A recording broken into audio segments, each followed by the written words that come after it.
Welcome back, ladies and gentlemen. For this cold case, I want to take you back to 1984. 1984. Do you remember the year? Were you old enough to remember it? Well, for some of us, it was some of the greatest rock music ever released came out in 1984. It was a great year. Great year to be a teen in America, living life. Everything was new and exciting, and technology was just starting to expand. So for those who are young enough and remember it, the years that came, the next 6 years, were going to be a doozy. But in this cold case, we're going back to 1984 to a cold case that went unsolved until just recently. From 1984, June of 1984. 15-year-old Reesa Trexler. Reesa Trexler was your average teenage girl. She loved music, loved roller skating with her friends, hanging out, daydreaming, thinking about boys in school, all the things that a typical 15-year-old would go through. Hormones raging and everything else is kind of just a little bit weird, isn't it? But those were the great years when you look back on them, weren't they? She loved to lay around on summer days, especially in June and in May, and listen to the top 40 countdowns with Casey Kasem, according to her friends. Her favorite songs were When Doves Cry by Prince, What's Love Got to Do with It by Tina Turner, Footloose, and Ghostbusters, the soundtracks, all the songs on both of those soundtracks, according to her friends. On this one particular day in June in 1984, Reesa Trexler was stabbed to death in her own grandparents' home. The one place, besides her own home, that she should have felt the most safe. Her grandparents' home. Quickly, the police scrambled to try to get any coverage, to find out if there was any eyewitnesses and talk to anybody. But as the years and days and months went by, the leads all dried up. Anonymous tip lines that were put together where people could leave information didn't help. National news, media, television shows that splashed this all over the pre-internet years didn't help. It went to the point where the parents really thought that they would never have a name to know who did this to their daughter. And everyone around them was scrutinized and questioned and re-examined and talked to again and again and interviewed by detectives, boyfriends, family members, a sister, a husband, uncles, policemen, postmen, delivery drivers. Everybody was questioned. I mean, they went all out on this case, and they left no stone unturned. The police and detectives did everything they could to try to close this case, to find out who was responsible for this case.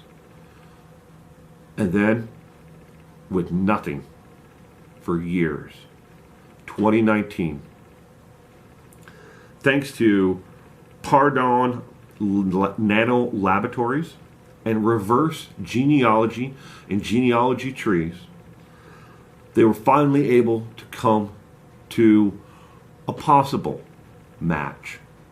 But not before the family would try again the national media attention and going on the Dr. Phil show to try to drum up any interest in this case that they could get.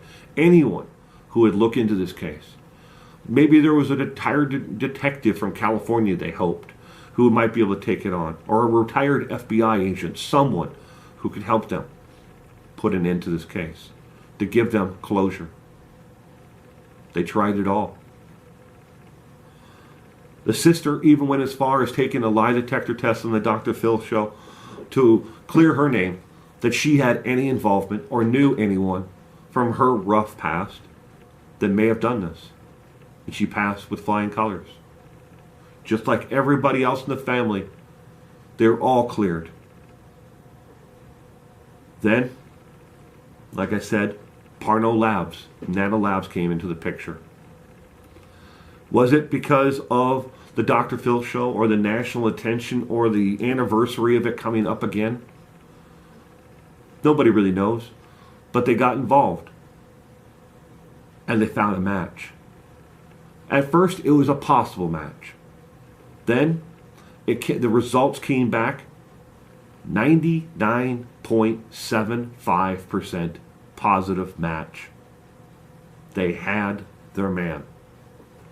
The Salisbury Police Department, along with the State Crime Lab, along with Pardon Nano Laboratories, confirmed that they knew finally the name of the individual who was responsible for taking Reesa Trexler's life.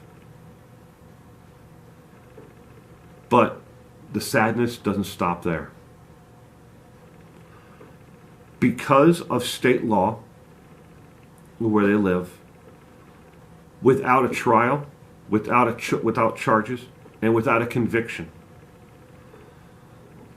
the Salisbury Police Department, State Crime Labs, nor Pardon Nano Laboratories can release the name of the individual who killed Reesa Trexler. After all these years, they know who did it, they know where he did it, they just can't release the photo or the name of the individual because of state law says they can't. This individual died in 2007 because of a medical condition. So he is gone. There is that. He didn't serve any time in jail for it. But the police had already had him on a short list of people that they thought possibly did it because this crime matched his MO. They had him on a list already, but they won't confirm who he is. Other than the DNA profile gave a little tiny glimpse into it's an African American male, and the state police there, along with the Salisbury Police Department, confirmed that this man worked in and around the area, but didn't live in the area.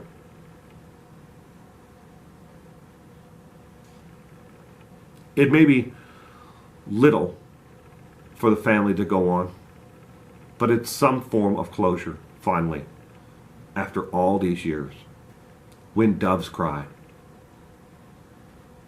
Rest in peace, Reesa.